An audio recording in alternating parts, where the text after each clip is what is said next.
I guess back to Tip's point, I'll do the traditional ICP, provide you with the doom and gloom, the barriers as to why some of our clusters aren't growing. Lacking sufficient infrastructure. This is a common refrain. We at the ICP think we've added something valuable to the conversation. In this, the current infrastructure stock per worker in Ontario is $34,000, far lower than the average, which is $75,000 in the rest of Canada. The brief history of time on this, for those of you who can recall, in the mid-'90s and then into the early 2000s, as the province was trying to deal with some of its fiscal situation, the first tap that was turned off was infrastructure, both particularly in the healthcare side and on the education side. We are only now starting to catch up on that. We think we've added a valuable voice on our productivity-enhancing infrastructure analysis. So what we would say is it's not just building infrastructure. It's not jobs, jobs, jobs, and shovel-ready with the banner behind you. What you build actually matters. So some of the things that we would encourage both the federal government and the provincial government to build, obviously more labor supply and high-quality post-secondary education. Healthcare infrastructure, it turns out, is one of the really productivity-enhancing ones on a GDP per capita. The research dollars, the high-value jobs, and obviously getting people healthy and back to work as quickly as possible. And then also transportation infrastructure. Anyone who lives in the city of Toronto, I often joke at our ICP functions, we basically have TTC Tourette's. At some point, someone just yells out TTC, and we all agree that it's something that needs to be fixed.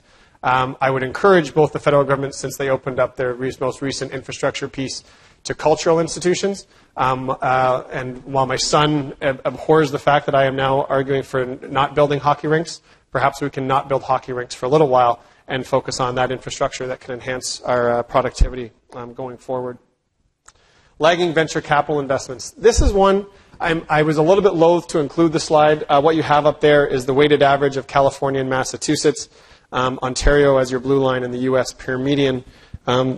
Basically, where Ontario has rested, our GDP, as a percentage of GDP, we've stayed relatively in line with the median of our U.S. peers. For those of you who aren't as familiar with our work, we compare ourselves against 14 U.S. peers and Quebec, typically. So our numbers across the bottom, Ontario's rank amongst those peers. The venture capital problem, as it is articulated, I think, sometimes is a little overstated. But I think we have a new and an emerging problem, which we'll get to near the end. Where the venture capital money has been invested has shifted over time. Based on our most recent data, it looks like a lot of the venture capital money has shifted to near the end of the value chain, so not as much startup capital and more on the conservative side. I think I could make the argument, since about 2/3 of Ontario's venture capital right now is coming from the government in some way, shape, or form. And when you think about who would be designed to be your worst venture capitalist, I'm pretty sure it would be the government. Risk averse, probably pretty conservative, and making sure the checks and balances on the front end. Part of our argument is going to be that it's time perhaps for the public sector to evacuate that space a little bit, or at least allow the venture capitalists to take up more of that space. Perhaps a market failure was happening at one point, but the market seems to be growing, and the expertise here in the province seems to be there. So basically, we in Canada often sacrifice dynamism for our decency, and maybe right now we can pull back on the decency a little bit and allow for a little bit more dynamism. The next slide. So this is one that you'll be well familiar with coming out of the ICP. We have low business expenditures in R&D. So you have the business R&D on the left, you have the higher education R&D, and then the government R&D. So for those who say the government's not getting involved in the economy, obviously they are. You have the higher education, which can also be a flow-through from the government dollar. My regret on this slide as I look to the back, and I would be remiss if I didn't say thank you to Chris Mack, who is not only standing next to a pillar, but has been a pillar on this particular piece of research. I almost didn't include this one because as of right now, we at the ICP haven't done a great job of arguing what can be done about this. Yet again, I stand up at a pulpit and scream government needs to spend more on R&D. But let me, I guess, provide a warning. As populism starts to rise around the world, although not here at home because we're feeling sunny ways, but if these numbers continue to hold and you continue to have companies holding large amounts of dollars on their balance sheets, it would be pretty ripe for someone to stand up and say it's time for the government to have a dead cash tax.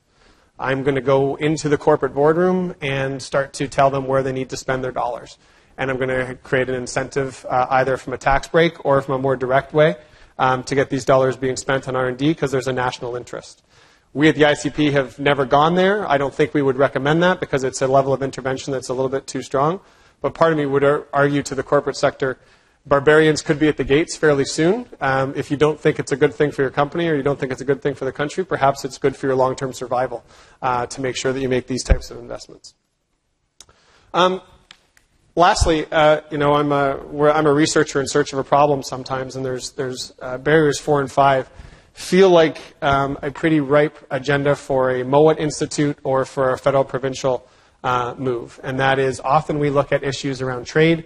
Obviously, 80% of our exports to the U.S. At our most recent presentation, there was a joke made that our number one economic plan is for Trump to win, and we get every talented American flooding north of the border. But we still ship a lot of things there as well. So one of the challenges that we think lies ahead is that we need to seek out trade partners for Canadian goods and services outside of the U.S. We just had an excellent session here at the school looking at jurisdictions like China and India. And the federal government and the provincial government teaming up on this issue would be obviously incredibly advantageous to grow some of our markets. The state level government, the province, can't do this alone. And then lastly is foreign direct investment. Going back to my decency point, I am still governed largely in some of my thoughts by Roger. And I was thinking of him this morning as I saw Jeannie Bouchard was, at least when I last looked, winning her match this morning at Wimbledon. And one of the approaches he took at Tennis Canada was, until he got there, the approach at Tennis Canada was, you're going to be coached by the best Canadian coach that we could find if you were a really good tennis player. And it turns out that perhaps we don't have the best coaches in the world. And so there were 2 players they sent abroad. One was named Milos, and one was named Jeannie. They sent them to coaches around the world to make sure that they got the best in the world. It turns out that that's not a bad way to approach things. If you have some talent, you have some places to make some investments, it doesn't necessarily have to be the best Canadians. Sometimes we can attract the best. Our foreign direct investment rules obviously do a lot to protect some of our borders, and we have equity restrictions and screening and approval restrictions. The protectionist policies currently in place act as a double-edged sword. We don't always let some of that money in, nor do we let the expertise in. So this is a second area that we think is ripe for change in our recommendations.